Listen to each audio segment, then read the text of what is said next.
welcome along, and I'd like to introduce Daz and Luke of Coolhand. Hi there. How you doing? We do go back a bit of a while. We won't dwell on that, I don't think, but No. we've known each other a few years. Trying to work it out, it is quite a few years. But at the moment, you're in the band Coolhand, Yeah. which you formed a few years back. So can you tell us a little bit about Coolhand?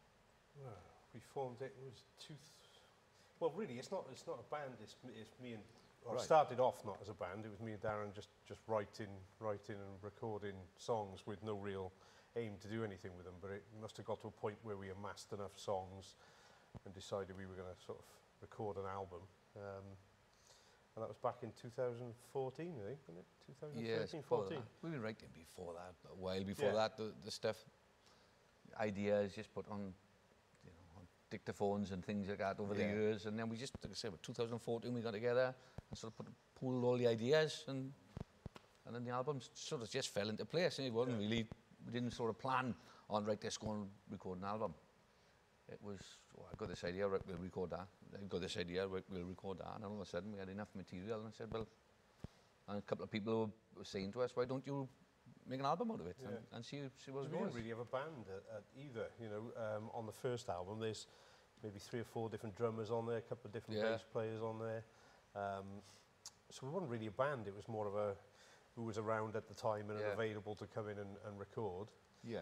Now things are a bit different. We have got a kind of a set band now, which is So it kind of started off just the two of you, really with your ideas, and then you kind of expanded in, because obviously you've done quite a few live gigs as well with a full setup as well. Yeah, I think halfway through the album, Gareth Kedwood, the keyboard player, he comes in and sort of co-writes some of the tracks with us. So, you know, I'll get an initial idea, or Darren will, and Gareth's great to come in. You might get an intro and a verse and a chorus, but then you hit the brick wall where you want a mid-8 or another section.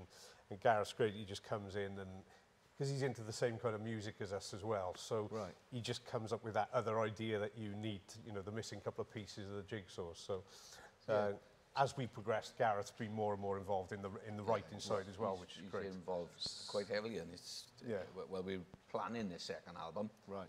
So Gareth is probably 80% going to write with the songs anyway with us. Yeah. So that's how you were saying, right, the first album, really, you had the ideas, and then you brought in various people within the studio then, and it sort of gained momentum from there, really. That's and, right, and maybe some of their ideas as well. And then obviously once the album was released, we had to put a band together to perform live.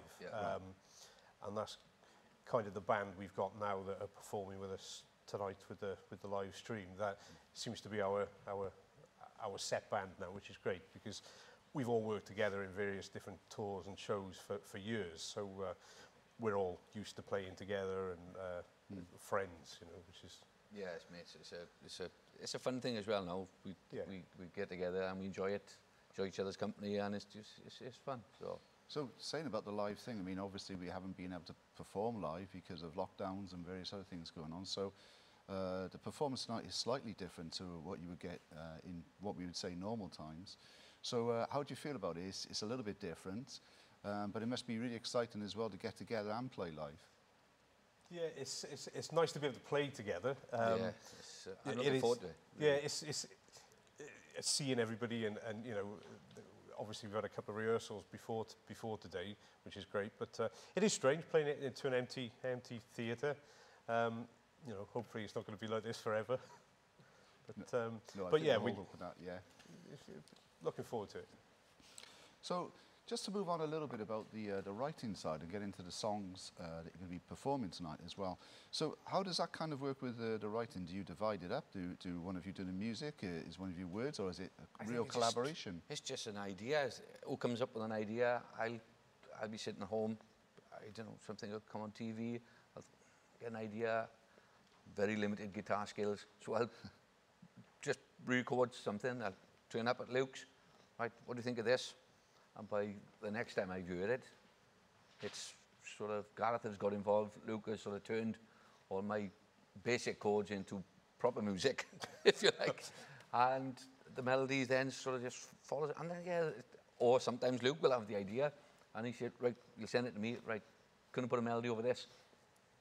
And then it works that way as well. And I don't think there's any kind of formula that we use. No, there isn't. There's nothing just fixed.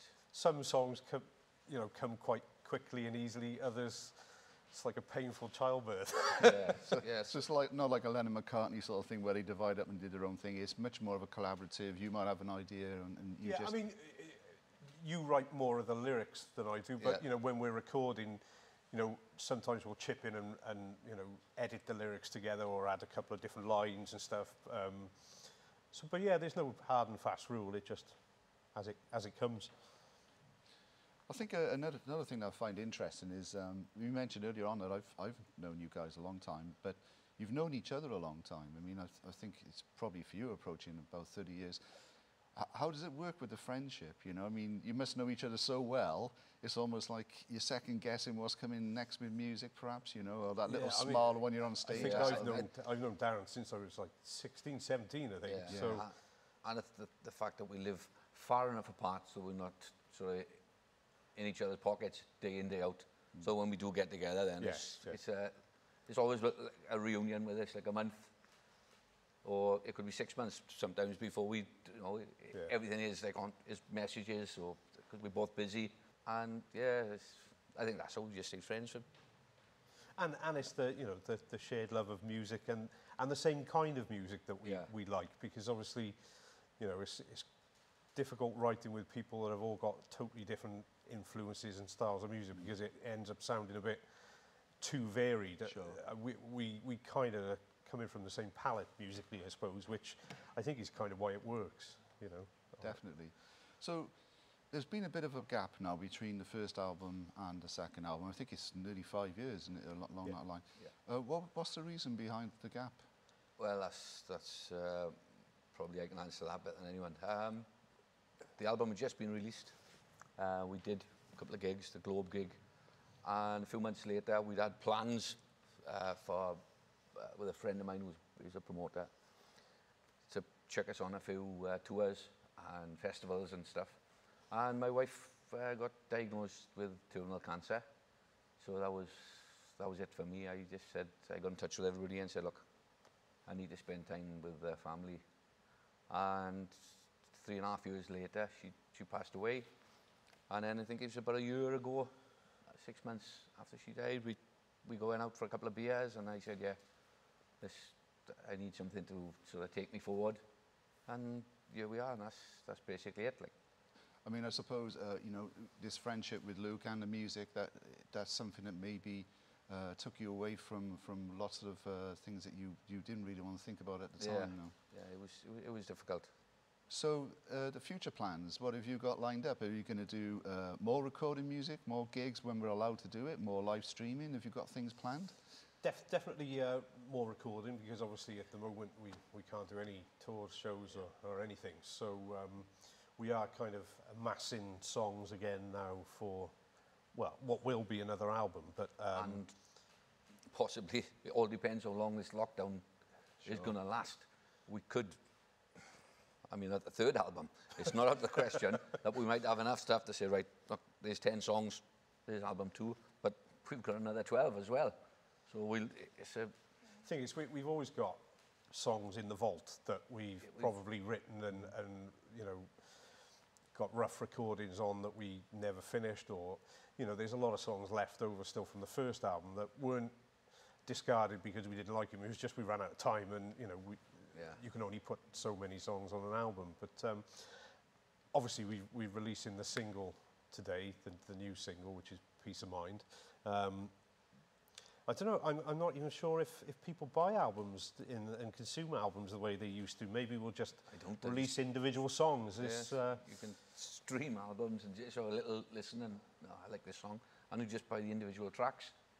So maybe at a point we might put all those individually released songs on an album as a collection of songs, maybe. But I mean, it's a funny time. It is, it's funny time, but I think one thing is with the lockdown, it's bringing out these ideas, and, you know, it gives you time to work on new material and whatever direction you want to go. What we haven't mentioned, of course, is the Congress Theatre, which is it's a fantastic theatre.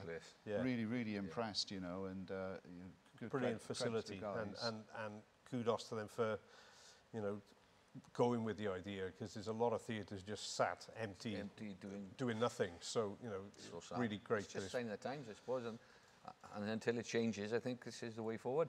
Definitely. And credit to everybody involved in this. It's great. And wish you great luck with streaming, and hopefully we'll catch up again in the future for the next album tour, whatever you'll be doing, live event. But all the best to both of you. Thank you very much. Thank you.